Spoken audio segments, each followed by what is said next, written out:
पश्चिम बंगाल में क्या हो रहा है ये भी जान लेते हैं, ये भी दिखा देते हैं आपको, क्योंकि अब आज मुख्यमंत्री शुभेंदु अधिकारी ने राज्यपाल से मुलाकात की है। ये तस्वीरें उनके काफिले की हैं जब वो राज्यपाल से मिलने पहुंचे। शुभेंदु अधिकारी, सीएम पश्चिम बंगाल।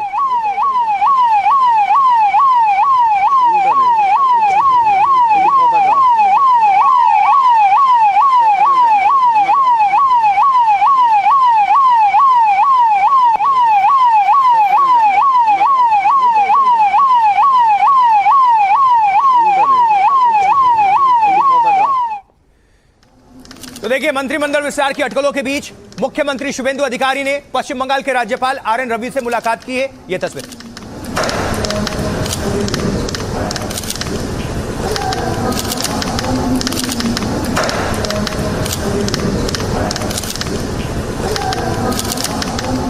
कोलकाता में मुलाकात हुई राज्यपाल से मुख्यमंत्री शुभेंदु अधिकारी की।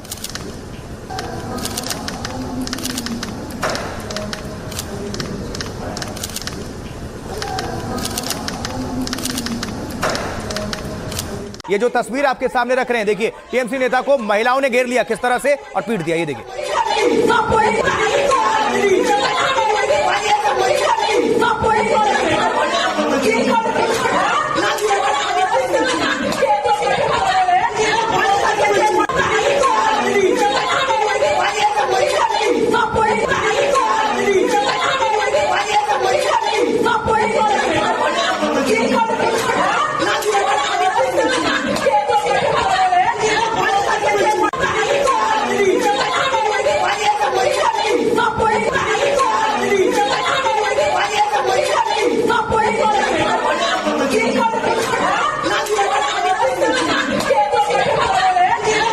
देखा आपने, टीएमसी नेता को घेर कर पीट दिया गया। आप देखिए, बदमाशों और अवैध वसूली करने वालों पर भी दनादन एक्शन चल रहा है। संदेश खाली की एक तस्वीर आपके सामने रख रहे हैं, इस पर नजर डालिए।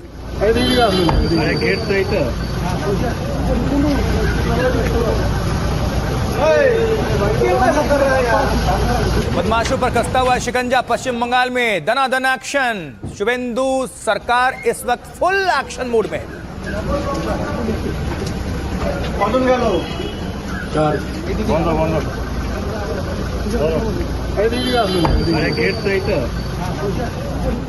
सिर्फ संदेश खाली क्यों?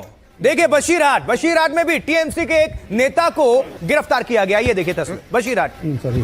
संगे चलो।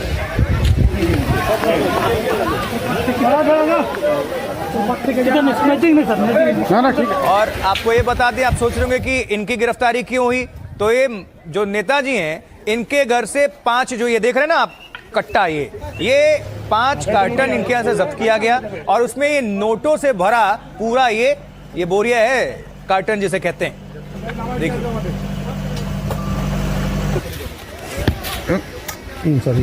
देखिए संगे चलो। दनादन एक के बाद एक एक्शन। अब देखिए, हार के बाद टीएमसी में उथल पुथल मची है। बारासात में पार्टी की सांसद काकोली घोष दस्तीदार ने भारतीय जनता पार्टी में शामिल होने की अटकलों के बीच पार्टी के सभी पदों से इस्तीफा दे दिया। यही है, देखिए काकोली घोष सभी पदों से इस्तीफा टीएमसी से।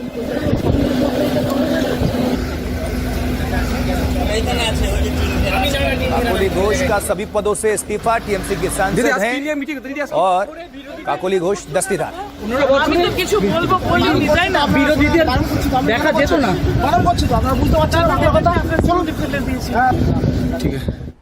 और इसी बीच टीएमसी के 2 और पार्षदों ने भी इस्तीफा दे दिया। ये रहे 2 पार्षद, टीएमसी के 2 पार्षद।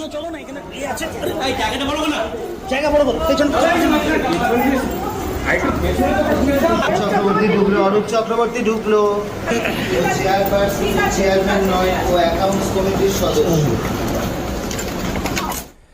तो इसके बाद सवाल खड़े हो रहे हैं कि क्या पश्चिम बंगाल में हार के बाद क्या ममता बनर्जी की पार्टी में सब कुछ ठीक ठाक है? आइए समझते हैं, क्योंकि इस सवाल का जवाब फिलहाल किसी के पास नहीं है, लेकिन संकेत इसी तरफ इशारा करते हैं। काकोली घोष दस्तीदार ने पार्टी के सभी पदों से इस्तीफा दे दिया। अपने इस्तीफे में उन्होंने कई मुद्दों को लेकर पार्टी पर सवाल खड़े किए।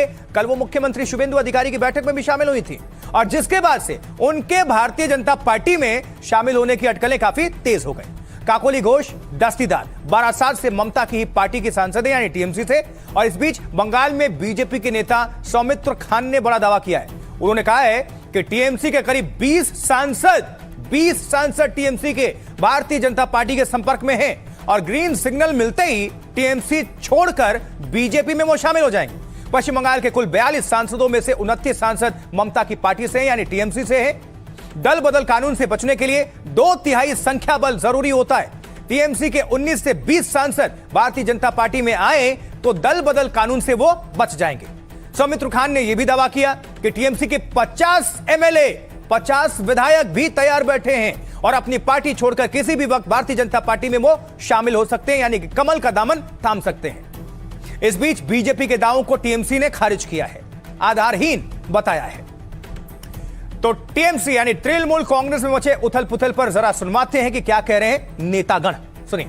सेंट्रल कमेटी बोलेंगे, आज केंद्रीय बीजेपी नेतृत्व एक बार बोलेंगे तो तृणमूल कांग्रेस पार्टी नहीं रहेगा, सब आने के लिए तैयार है। 50 विधायक आपका विधानसभा में आए नहीं यार, 20 सांसद आने के लिए तैयार है, लेकिन हमारा जो है हमारा एक्टिव मेंबर्स भी चलेगा। पब्लिक ने तृणमूल नेता को गंदा नेता बोल रहा है, तो इसलिए सब लाज बोझ सोच के सब आ जाएगा। सौमित्र खान का बात का कोई महत्व नहीं है, वो ऐसा ही एक अफवाह फैला दिया, हमारे पास ऐसा कोई खबर नहीं है। टीएमसी के पार्षदों को या विपक्षी दलों को या तो ये कहा जा रहा है कि आप भारतीय जनता पार्टी की वॉशिंग मशीन में आके साफ हो जाइए, वरना आपको ईडी, सीडी, सीबीआई और बंगाल की पुलिस जेल भेजेगी। जिस तरीके की भाषा टीएमसी के पार्षदों के खिलाफ भारतीय जनता पार्टी प्रयोग कर रही है, वो लोकतंत्र में अक्षम्य अपराध की तरीके से। इस सिचुएशन में जहां पे दल सरकार में नहीं है, तो वहां पे दल की तरफ से जो क्लियर डायरेक्शन होना चाहिए या फिर एक दल कोई दिशा दिखाना चाहिए, वो नहीं मिल पा रहा है। अगले 3 महीने में पश्चिम बंगाल में किसी भी ज्वाइनिंग नहीं होगा। अगर किसी नेता, चाहे जितना भी बड़ा क्यों ना हो, किसी को झंडा पकड़ा दिया, आने वाला वो बीजेपी नहीं है।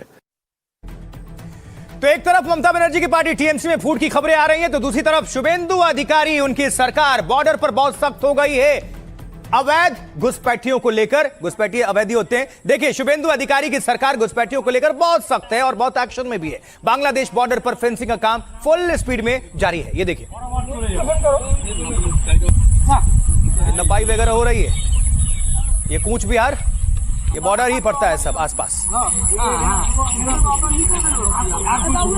अधिकारियों की मौजूदगी में ये सब कुछ किया जा रहा है। तो घुसपैठ करने वाले बांग्लादेशियों पर भी शिकंजा कस रहा है और जोरदार तरीके से कस रहा है। 2 बांग्लादेशियों को इस वक्त गिरफ्त में लिया गया है, 2 अवैध बांग्लादेशी। ये तस्वीर,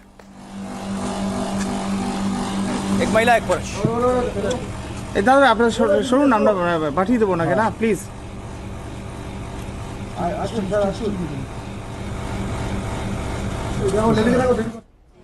तो बांग्लादेश बॉर्डर पर इस वक्त घुसपैठियों की लंबी कतार लगी हुई है। हाकिमपुर में हजारों अवैध बांग्लादेशी जमा हो रहे हैं। उन्हें डर सता रहा है कि शुभेंदु सरकार कड़ा एक्शन ले लेगी, उससे पहले देश छोड़कर भाग जाएं, जो अवैध तरीके से यहां भारत में रह रहे हैं।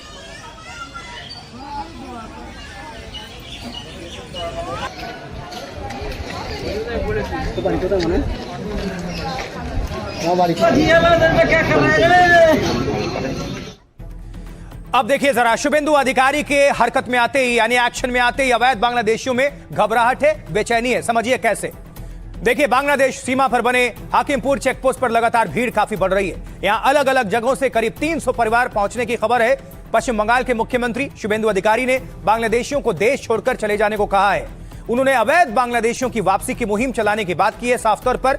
उधर मुर्शिदाबाद में 3 बांग्लादेशी नागरिकों को होल्डिंग सेंटर भेजा गया। तीनों को अवैध तरीके से भारत में प्रवेश के आरोप में गिरफ्तार किया गया था, यानी तारों के नीचे से। इन सेंटर्स में पकड़े गए संदिग्ध विदेशियों को 30 दिनों तक रखा जा सकेगा। उनकी पहचान पूरी होने के बाद उन्हें सीमा सुरक्षा एजेंसियों को सौंप दिया जाएगा। इस बीच गृह मंत्री अमित शाह ने डेमोग्राफी चेंज को बड़ी चुनौती करार दिया है। इस चुनौती से निपटने के लिए एक उच्च स्तरीय यानी हाई लेवल समिति का गठन किया गया है। कमेटी के अध्यक्ष सुप्रीम कोर्ट के पूर्व जज जस्टिस प्रकाश प्रभाकर नाव लेकर होंगे। पीएम मोदी ने 15 अगस्त को लाल किले से ऐसी कमेटी की घोषणा की थी। कमेटी अपने सुझावों के साथ अपनी रिपोर्ट 1 साल में सरकार को सौंप देगी।